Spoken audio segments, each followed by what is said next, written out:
déjà mission là où ils allaient Kolobama. Na français notre actualité, n'est-ce pas? Les camions de Kolobama est à l'Arabiso et puis tout bien on a battu pour tout sur la langue na Tinek Tebo ça l'a éclairé. Alors pour la lélo, enfin on a plutôt hein. Pour la lélo, tout bien qu'on pour la Tinek Nabino avec Pascal Mukuna on a copié ça Shalom papa. Shalom. Bon nous autres. Nous autres ça bien. Bah papa avec il c'est que les Cambozali. Tu reçois ni papa avec na copié ça mino TMT. Na ba dire ça o za koleka to bengié pour tout cela ni nyonso wana.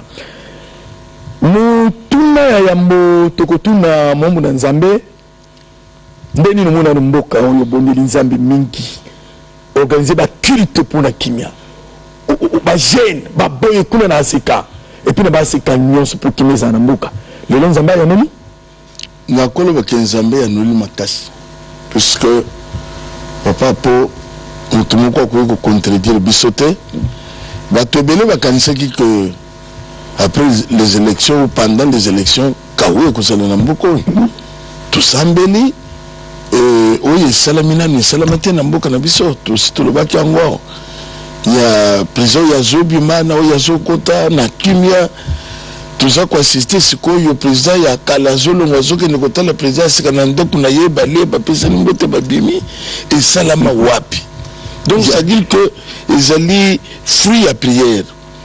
Les amis Nzamba le boko ya ninge ba parfois ba tubakanisa ki simbité.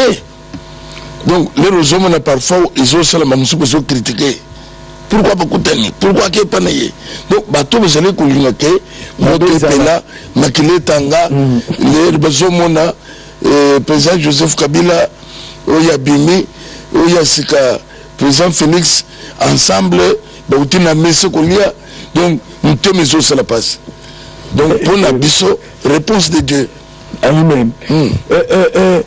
Na bayonyo so ba na biso izala ba kongolo ba na kati. Izala kongolo ba za libanda ya mboka. Pona kutonga mboko yoko ko bisa bango nini. Ni mo mo na bisa ko sala po mboka ke liboso. Ba batimi ko motala ka président total ni papa tisekete ko sala. Oko bisa bango. Non. Na banza que ba tebele loko ba za ko lokesela ki changement.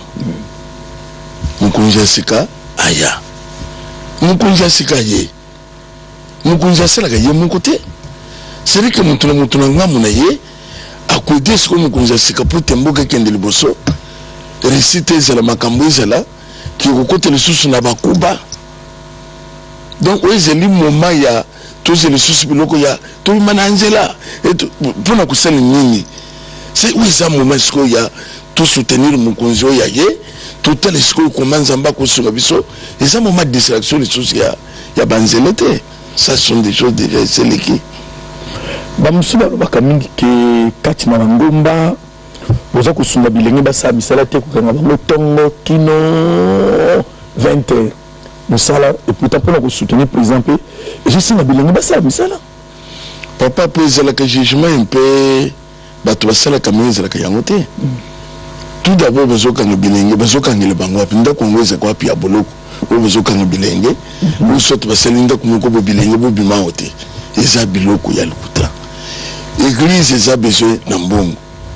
Église a besoin où il y a à Pamela à Pessamuguna zone. Comment l'église est au Pamela maintenant va te passer le misalete. Donc, ils ont ma kamalukuta. L'église c'est lui qui favorise batu batanga, batu basale misala. Basilisa bazo misala basala église pambolama. Donc tout ko ko que ba jeune tous en bango tous les ko encourager bango ba kene classe ba yo ko sala misala basala misala mboki ko tonga mate sans musala même bible sur le ko ya ko sala te aliate.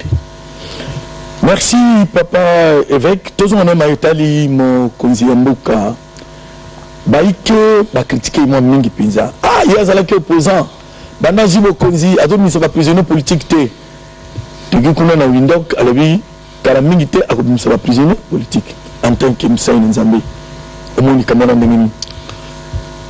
Papa po je ne pense pas que le président Félix Zali opposant et qui a eu pouvoir a communiqué quand même à les bons Félix Naye en tant que président. Je ne pense pas.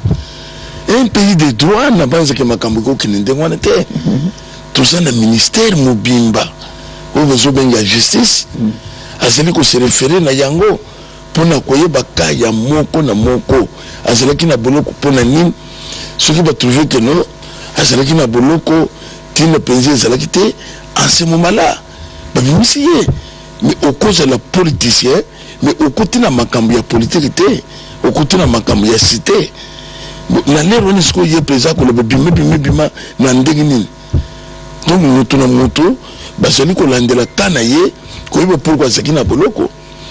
Donc moi je pense que na mutuno tuni bato basa la précédé ce qui président a pesi elaka baso bima elingo lo batiko bakubima na lolenge wana c'est sûr que bakolandela ka ya moko na moko oui c'est prisonnier politique abimi moi c'est prisonnier politique je ne pense pas que le président Félix a kubimisa ye bongo il faut battre la canne et la justice congolaise.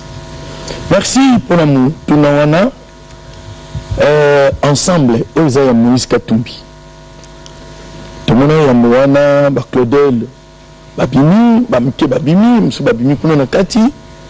Alors, en fin de compte, dans mon bassin de déclaration, je pense par papa Numbi, Balobi Boy, Bango, Balongwe na Lamouka, et puis Bazako soutenir le président Félix Antoine Tshisekedi, Mboke Kendeli Bousso. Tu éviter, avec ça parmi bateaux, vous avez observé politique, à travers les amis Banganzambe, tout le bani. Bon, d'accord que le papa pose à que. Ngana koki ko pesa bango merci na uti ko yibisa yo ok est-ce que ça moment lisusu ya koluka ba trouble musus à peine même un mois ce qui bande ko na biso ya ensemble balobi ki baza ko soutenir le président Félix Zamba pambla bango mingi pona nini Mboko Izeleki a que non, il faut poser mon quoi à ce pouvoir. Il faut vraiment et aujourd'hui, au bango basele kulukawana bazuyango. Mutoza ne bonga opposant pays ya wapi. Opposant ya IDPS oyo Izeleki parti reconnu. Maman ya ba opposant nyos. Sikoi moto bokoki côté le melaye sikoi na un mois il y a que gérance et il se mabe alors ce que c'est que opposant mon quoi suis bon opposant nyonso basangani ndenge bazo sala wana batie maboko mboke kende liboso makambo kende bien mais ceux kaka ba opposant bango bandi subitumba alors c'est que les ron to comme des intérêts à peuple ou bien c'est l'intérêt à individu. Puisque ce que c'est l'intérêt à paix, non, l'un de nous a joué, puisque vous avez payé tout le biseau. Après 5 ans, l'élection, nous là, donc le sac continuer. Mais ce que c'est le bon côté, c'est que ça a intérêt personnel. Bande qu'on a besoin ensemble, n'a pas si bango botondi, vraiment place bango bakoye ko zala bango news, appuyer le président Félix, mboke kende liboso. Baïke tout kakamingi. Toute autorité vient de Dieu. Vous connaissez où tu ensemble. Est-ce qu'avec quoi on nous quitte l'imbola bissango? Toute autorité vient de Dieu. Au moins on a quand même mené le bateau que pasteur collabo. Et nous connaissons collabo mingi. Parce que bakobenga collabo lisusu bien collaboter. C'est-à-dire que l'Église est pour soutenir les autorités établies. C'est ce que dit la Bible. C'est lui qui s'oppose à l'autorité établie. Président Kabila, c'est l'autorité établie. Mais à un moment, vous considérez ici, où il y a établi ce que c'est le président Félix. Donc l'Église doit accompagner cet homme. La récite. L'Église est cause de l'été, c'est lui qui s'opposait contre l'autorité établie. La Bible est que c'est lui qui s'opposait contre l'ordre que Dieu a établi. Donc ça dit que toute autorité vient de Dieu. Tokoki kopona papa. On me dit que c'est l'élection. Tokoki ko c'est le yango. Mais ce qui nous a puni c'est grec té, au collègue té. Okoki komi zo ki seti potanga mutu na leke. Bande ko okoko mate papa. C'est le destin de Dieu. Et c'est le destin en Zambé. Donc ce qui est zéli dessiné, ou y a mon consité, ou y a mon consité. Tout le monde la Bible Solomon va nous proclamer. Mais Zamba prié Bangoté. Zamba prié Salomon. Donc les apôtres ont écouté les que toute autorité vient de Dieu. C'est que toujours c'est l'élection. Mais Zamba ponaka. Zamba yeba que même baza 5. Mais on n'a pas na katina bango. Asa oy. Zone de kisaya nandoko ya papa Isaïe. Baso que ne kouendre roi.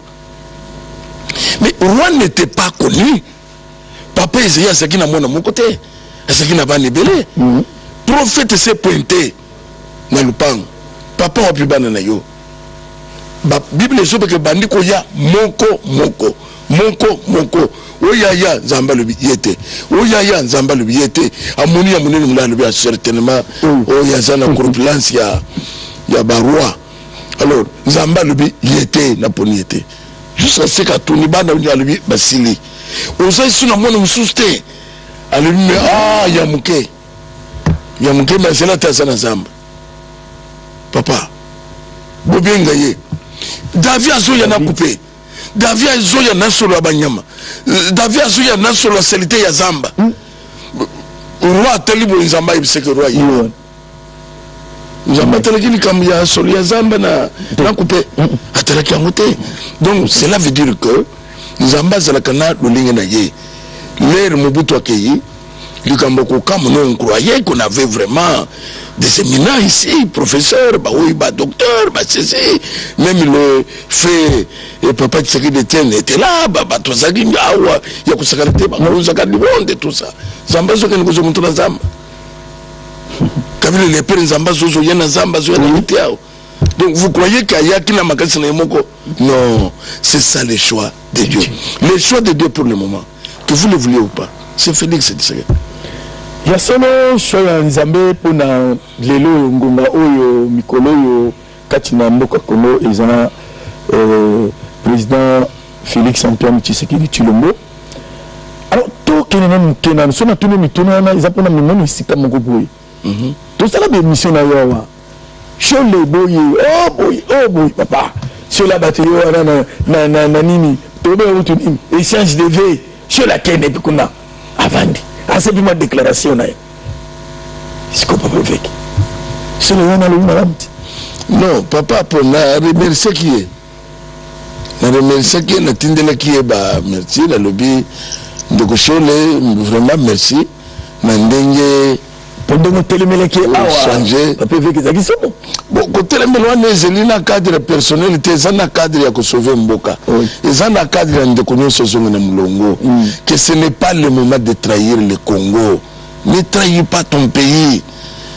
Élection est salami. Ba français na sima, ba oui ba belge na sima. Donc vous voulez maintenant servir ces gens. Oh baso ya on a bien intérêt. Il y a ba minerai na biso ya mboka na biso. Mais maintenant, il passe par les gens. Et quand il passe par l'église, moi ça me fait mal. Moi ça me fait mal, il y a que l'église à servir, Batusongolo Pakala, il y a tremplin pour nous coopérer dans Mboka Nabiso. Non, et c'est la table politicien. Donc, ce qui nous a dit, donc c'est là qui peut t'indiquer à Zonga Nanzela. Là, la Zonga Nanzela, lui, a soutenir Félix. Immédiatement, c'était le même jour. La tindeli que non, merci beaucoup. On doit comprendre qu'il faut tout que nous allons, ce n'est pas le rôle de l'église. Il y a créer une confusion, créer trouble dans un pays. L'église, batozo comme ça va pasteur. Mais au moment batozo il y a besoin de paix. L'église apporte le message de paix. Nous avons le même pour le moment. Merci beaucoup. Merci beaucoup. Mais voilà, tout le monde a je le merci au féliciter le message à Sani. Mais papa évêque Moussengo, un cardinal Moussengo, na banzi na nzela ya Belgique. il y a le but, il faut la vérité des urnes. Pour qu'on ait failli nous gagner. Ça peut déclaration, dans les réseaux sociaux, il n'y a pas. Oui, papa. Bandeko basali na retard makasi. Bandeko basali ko croire na moma bazalaka ko sala ba déclaration bato fandi kimia bazo banga. Que l'église catholique a parlé, Monseigneur a parlé, Boya a parlé. Donc ba yebaki que ce qui te le but muto ko bouger zaté. Pas zaté. Mais na sina yebseko papa po que Congo ezali laïque. Congo ezali ya catholique te. Tout ça n'a pas musulman, tout ça n'a pas protestant, tout ça n'a pas kimbangis, tout ça l'église réveille. Monseigneur Moussengo se trompe. Que ce n'est pas le temps où vous allez ceux qui vont lever tout le monde bazo banga. Bayeba que n'attend vous allez que c'est le biloko wana. Ce n'est plus encore Congo wana. Président Assa Ponami. Cour constitutionnelle et CKT. Président a prêté serment. Tout ça, c'est la formation du gouvernement. C'est le moment où il y a des choses. Donc, en ce moment, l'église catholique souffle les chaud et souffle en même temps le froid. Le froid. Est-ce que c'est le rôle de l'église? Avant, il y a comme une déclaration. Il y a Monseigneur Moussengo. Nous avons d'abord le rôle de l'église. Le rôle de l'église, ils ont à évangéliser. Le rôle de l'église, ils ont à couper sa paix. Dans ma bota, que la paix du Seigneur soit avec vous. Même dans Mboka, nous sommes l'église, ils ont la paix. L'église a la base. Il y a confusion. Il y a mort d'homme. Il y a trouble. L'église, ils ont un rôle. Christ a sali en côté. Christ a sali en côté. La fois passée, tout ça le 16 février 92. Batu bakufi na mboko. Bakufa, il dépêche satini bango nzela. Bakufa, pépère datini bango nzela, mère satini bango nzela, et non pas l'église. Et non pas l'église. L'église, nous avons revendiqué quoi? Puisque dans Makamon, nous avons revendiqué l'ouverture de la conférence nationale. Est-ce que l'église peut revendiquer l'ouverture de la conférence nationale? Je dis non. L'église a revendiqué Babouké l'église. Les Babouké l'église n'a pas beaucoup. Na télémaki. Oui. Na lobby non, na gouverneur. Tout le quartier mène au bout qui voilà. Même les ambassadeurs que tout ça pour lutter pour une cause juste. Pour une cause juste. Ministre Jissa Bimisaka nini décision moko. Oui, c'est lui qui a créé confusion l'église. Je me suis levé. Je me suis levé pour dire non. Conférence même c'est journaliste. Donc nous lutter dans makambo et talibino. Mais kobimisa banangani, kobimisa bango. Est-ce qu'un pasteur au Bible sur le qui gagner am moko et ça fait mener na lol. Le robimisi ba am ba ku financer là. Vous allez dimanche musus, obimisi ba am musus ba ku fi. On solité pour nalika munini, on solo kanina kata. Et après, qui était l'auteur? C'était Monseigneur Moussengo. Que les gens laissent que Makamoyo, tout le Makamou polélé, tout tient le point sur les yeux, de façon que Makamou ne soit sur le fond de Yango. Le pays n'est pas pays catholique. Oui, il n'est pas dit que Moussengo c'est notre chef. À sa chef, il y a musulman, à sa chef, il y a pas protestant, à sa chef, il y a l'église réveille. Non, à sa chef, l'église catholique. Et l'église catholique, c'est une confession religieuse, mon parmi la confession religieuse. Mais confession religieuse, mon quoi, ça là. Au soyo comme Kolo, qui m'a dit ça, pas protestant, pas musulman. L'église réveille, il y a qui est catholique. Mais les bâtons n'ont pas koufi. Non, mais c'est la côté. Monseigneur Moussengo. Et après, Ayoukanakina Mobutu. Mais maintenant, les morts. Bozo Chabangoma martyr. Martyr à Soukana Bakanja. Martyr à Soukana Bakanja. Bakanja Koufaki pour la chapelet. Bakanja Koufaki pour la Lusambo. bakanja ko faki pour un mouvement politique te bakanjende oui akoye ko sala martyr ya suka pour l'église catholique batu nyonso bazuko feza ba martyr te basali ko utiliser bango pour rien. D'ailleurs on est sur le bas, je ne pense pas que maman moko bakoko ebisiri suka bimeto que na marche peut abimi. Je ne pense pas. Pourquoi basali ko réussir batu basali ko basali quitter. Moi je parle, c'est pour sauver l'église et sauver le peuple congolais. Pour continuer, papa, laissez-moi expliquer. Je vous en prie. Nabattre. Tout le quai est à Pouana. Mais à Salaki, le coup là, c'est lui qui lutte pour nos politiciens. Mais les recommis qu'il y a Kimbo, tout le canal nous n'est qu'à quoi soit. Mais Monseigneur Monseigneur il y a troisième voie. Oui. Troisième voie, ce n'était plus encore Tshisekedi, ce n'était plus encore les Ngunza Kalibo, de Kibasamaliba. Troisième voie, c'était lui-même. C'est lui-même à sa transition. À sa transition. Ce que Kabila le père a quitté, lui était prêt pendant sa transition. Mais là, on a lutté pour qui? Tout ça, babette, tout ça, banimikete. Congo, c'est le coup de Balobinde, c'est-à-dire que Bobang, Moutoussoka, Sangania, beaucoup de Vatican, non, non, non, non, non. Ma campagne est sauté, papa. Et en plus, les retours qui n'étaient pas là. Mobutu accueilli. Comment ça n'était en 2011, si je ne me trompe pas? Fait Félix Tshisekedi, Etienne Tshisekedi, candidat.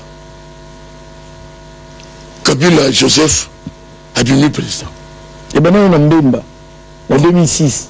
Mbemba Bimi, Kabila Bimi, donc le résultat en 2006. Exactement. Mais là, tu as combien en 2011? Mais le président Moussa Ouattara qui n'a vérité désir. Vérité désir, les gens, et le loté papa. Cette histoire de vérité désir, nous avons dit que les Congolais, ils bien. Vérité désir, est-ce que c'est la vérité désir? Dans l'air, il y a papa Etienne Tshisekedi. Mais, moi, je me sens qu'il y a une vérité désir. Vérité désir, vérité désir. Mais explique-nous un peu. Vérité désir, tu veux dire quoi? Nani a gagné. Alors, comment tu as gagné? Alors, papa, vérité désir est disparaître. Et disparaître. Donc, monsieur Moussa Ouattara, vérité désir n'a pas bombi. Après, élection Salamia. Papa, 5 ans. Où il y a le bas qui m'a comme vérité désir, 5 ans, le but toujours soutenir le président Félix. Mais je suis wapi. Tu parles maintenant en tant que qui? Le problème c'est quoi maintenant? Puisque dans la minute où tu as dit, c'est la formation du gouvernement. Oui. Mais ça là est bande. Mais Monseigneur Moussengo, pitié papa. Nous tous les razokola quand même. Na sagesse azokola quand même na mawa ya mboka na ya zokola na tikata simana ngai loko eko bakanisela ngai. Mais moi ça me fait pleurer. Ya Monseigneur Moussengo zeli kokola mais makambo zeli copier davantage. Ça dit que dans minute où zeli koloba Monseigneur Moussengo ne pouvait jamais nous amener encore le discours de vérité désir. Puisque vérité désir pour le moment, c'est Félix Tshisekedi. Ndekoyo par exemple, si réellement lui il est pasteur, à quoi il sait que Yaka, Ndekonayo Assazui, fan de Kimia, tout le Koya, Yopé Kousa, vous savez, opposant, ou vous le dictateur Assakei. Donc, vous simbala, vous travaillez, vous keniboso. Ce qu'on a sur la vérité désir, c'est ça, allumer du feu. C'est ça, surchauffer les esprits. C'est ça qu'on trouble. Mais moi, je m'étonne que chaque fois, trouble il faut de l'église catholique. Ça, je dis non. Monsieur Moussen, ce que ça en Belgique, à revenir, prêtre, Tindre Bangomaloba, Moussa les Aïbélé, qui s'occupe des âmes, ils ont un moyen, il y a Koulukata, moi, maintenant, il y a Baoubazo, il y a Sika, Babé, il y a Sika, créer convention, créer quelque chose. Oui, est à l'église. Pourquoi l'église catholique est toujours liée à la politique? C'est-à-dire qu'il faut manipuler, il faut. L'église ne s'occupe pas de la politique. L'église, c'est ça qui s'occupe de l'évangile. Tout ça, le coup là-bas, conseiller, il y a l'État. Ouais. Donc, au cours de l'État à tout moment, il faut les raisons de la vérité des îles, où il y a gagné, c'est elle. Où sont le gagné, c'est quoi? Où sont le trouble? Où sont les moutons à la canda? Parce que le gars, non, moi, sur le bec, comme tu as gagné, mais c'est là-bas, comment on a gagné, mais la moyenne sur l'église, ce n'est pas bien, c'est pas correct. C'est pas correct. Donc, tout ça, lui, quoi qu'il sorte, moi, c'est le Moussengo, ailleurs, que, Awa, et Sali, laïque, un pays laïque. Ce qui va se continuer dans Koloba. Bissot peut continuer dans Koloba. Quand c'était que Satan ou il y a le temps belge ou catholique pouvaient se permettre de faire n'importe quoi. Donc, pour le moment, les catholiques, il faut que Balobina Tongo, Bissot Robina Poko. Balobina Poko, Bissot Robina Tongo. Jusqu'à ce que la vérité va se rétablir, ils allaient rétablir. Batika va politicien, va s'occuper de Makamana Bango. Ba pasteur va s'occuper na Oyabang. Ba politicien va s'occuper de Mamango, ba pasteur na Oyabang. Alors pour tout côté nous sous qu'est-ce qu'on peut attendre de l'église, des hommes de Dieu les lots. Si mon global catholique ce que mboka ba konza mboka ba zelani pour l'église. Papa, na uti koloba. Église Azali partenaire, il y a l'État. Quel État? L'État congolais. Église, tout ça, on a Congo. L'église, c'est l'ensemble. Il y a l'église. Donc, Azali partenaire, il y a l'État congolais. Tout ça va partenaire, il y a l'État, il y a l'État. Il y a français, l'État congolais. Donc, l'église, il faut assembler le ponitine là. Mbokanaye, l'église, il faut assembler le ponitine là. Bakunzi, ou Basiliwana, Basel Moussala, Moussala Kendel Bosso. L'église, il faut assembler que Missala Nyon se zèle dans Mbokanabiso, et tamboule bien. Bosso, l'église a moni comme Mabé. L'église, ce qu'a moni comme Mabé, Nathan, Monatango et Paya, roi David. Nathan, le cas qui trouve Nambokate. Nathan Kendeke pas ya roi. Ce n'est pas que nous sommes des conseillers. À Kendeke pas roi, à Soluli na roi. Mais l'église à cause de l'été, le camp, où nous sommes la vérité, donc, au milieu de la vie publique, en tout cas, nous sommes en charge, en tout cas, il faut béba. Non, mais ne joue pas ton rôle. Non, tu connais pas. L'église a mis sa bâton, c'est que, et Bandeko Bobima, ah oui, il faut, le loi, il faut, tout le petit, tout le Bobima, vous se soulevez, vous tamboula, bateau, bateau, Bomawan. Est-ce que l'église est considérée que mort d'homme est là? Non! L'église est continue de bâton à balabalete. Au contraire, l'église, c'est quoi? Il y a beaucoup de balabalete, tout fou comme tout semble. Mais ce que l'église, le collier a vérité, oui, l'église, c'est ça, il faut battre une balabal. Par exemple, les OPS. Nani, à court de Salamé à Saint-Sylvestre, ah, ma politicien, n'a 5 ans. Bande connexion, il y a 5 ans. Mais ça n'a pas de camté, bande, tout ça, qu'on récolte les cambiaques, à zongeli sous 5 ans. Alors, l'air est scellé. Ah, et que, oh, même ceux qui ont respect, il y a beaucoup de ça, penser. Même l'acteur principal, ce sont les politiciens, ce sont les partis politiques. Il faut se les devant.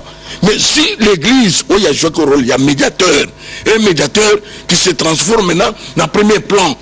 Il y a revendiqué l'accord du médiateur, ou comme si on voyait que un médiateur pour respecter, en tout cas, il y a acteur. Au moment où il y a l'ensemble. Où tu connais que c'est on soutenir Félix. Mais ceux qui sont des politiciens, ils sont soutenir Félix. C'est quoi le pasteur? Oui, il y a ça, pasteur, monseigneur. Il y a le bien, en tout cas, vérité. En tout cas, oui, il y a gagné à Zagatel.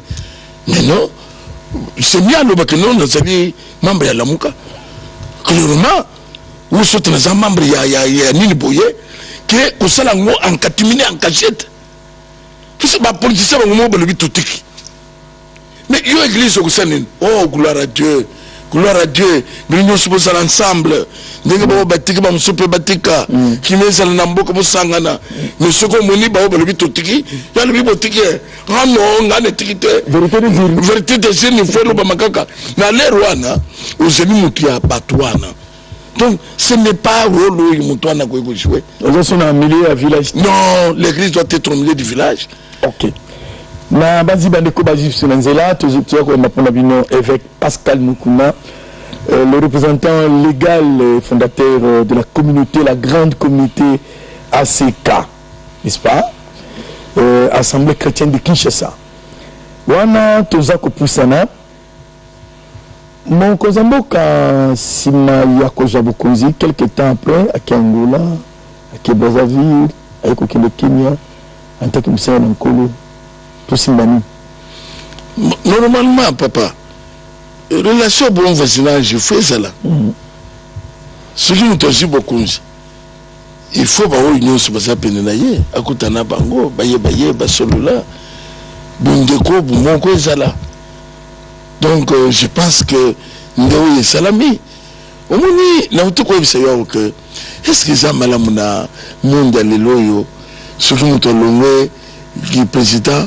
Il faut que les makile tangi akimaki azasoki na mboko moko boye batunaye pe bakimi les bino pe beaucoup sala bongo les bino pe beaucoup sis ba ba kuyambe bakimi sibinote est-ce que les rwanda stabilité mboke kozala et kozala te ba ba kolobaka OK tokimi sa bango pe mais au moins les autres zolo ba bespesa détendu oui les autres zolo ba Joseph Kabila a coupé même l'alimentation sur le babiloko.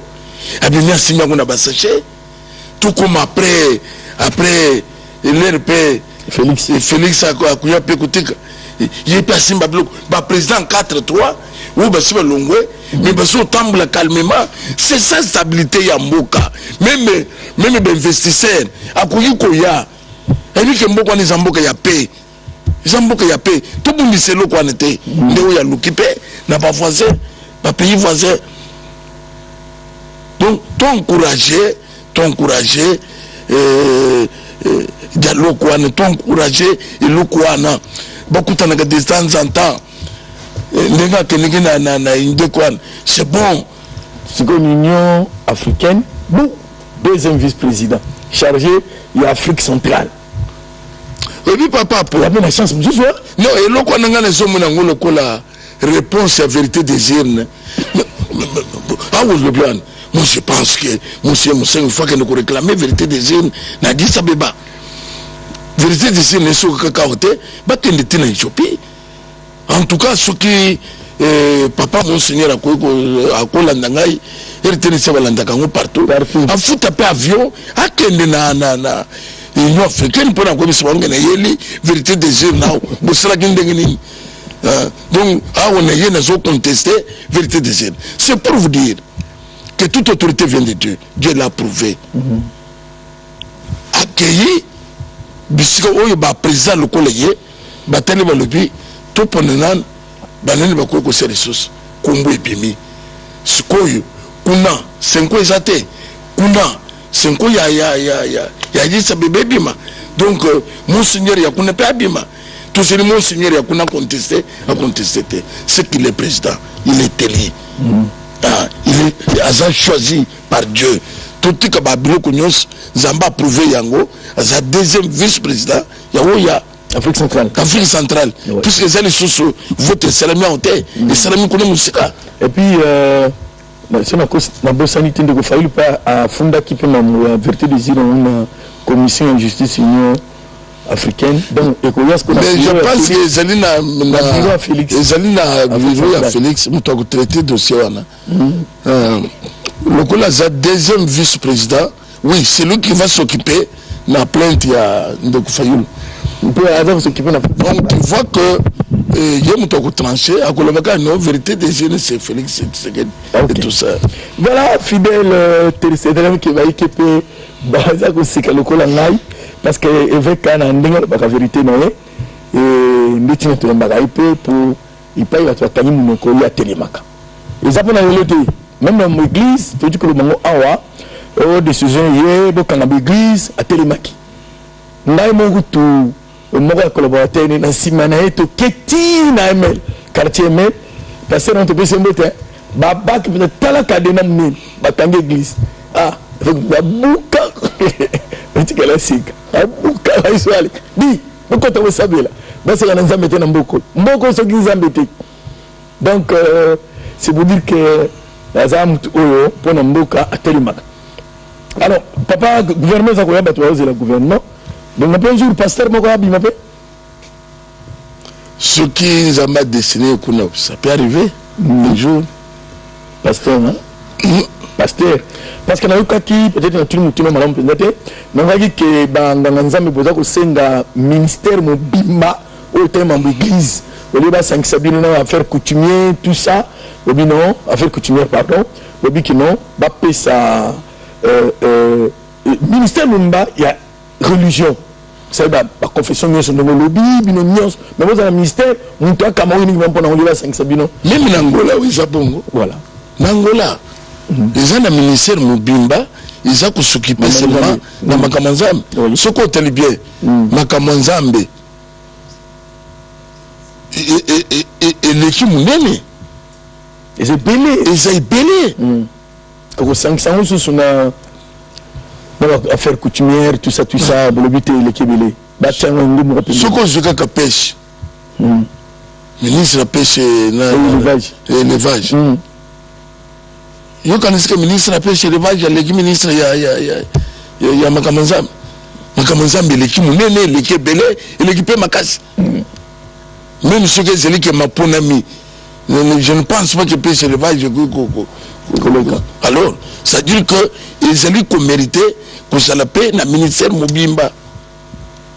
Ok na basi tokokenda suka ndeko pêche mobimba noki abetidi ya maboko bongo mesano n'habitez nous le papa pour aussi ces missions à l'élo pour tout aussi ça émission à l'élo n'a que en tant que pasteur nous allons exhorter bandeko ba pasteur lokola ngai tout cas embrouillement précisément ba pasteur au besoin de s'occuper de l'église catholique nous ba pasteur babateli ya bampate maponami et ses salami autozose la formation du gouvernement boutique double langage boutique pour souffler les chauds et les froids na moment tozoloba Félix andimami na bamboka nyonso azali élu deuxième vice-président vous continuez ma camp vérité désir naza koyebisa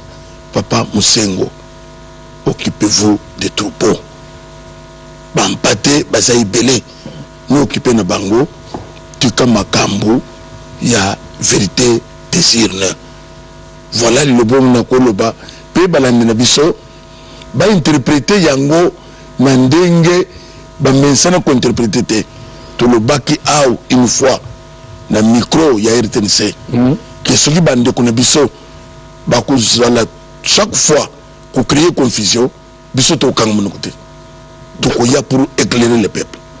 Merci mingi ma papa évêque Pascal Mukuna Vikolonola na mbela na biso surtout bengi ayaka toujours bien kaza trop occupé na kati la msene ya Bonzambe mais à répondre à l'invitation na biso merci na GFT ko bako za na biso na plateau merci également à ma sœur na présence sur na plateau merci également na DG na biso Ernest Kabila Ilma dans ce premier tour on a changé de plateau bourré c'est là qui peut nous saluer que les malams n'est-ce pas et tout peux merci na papa Lubangu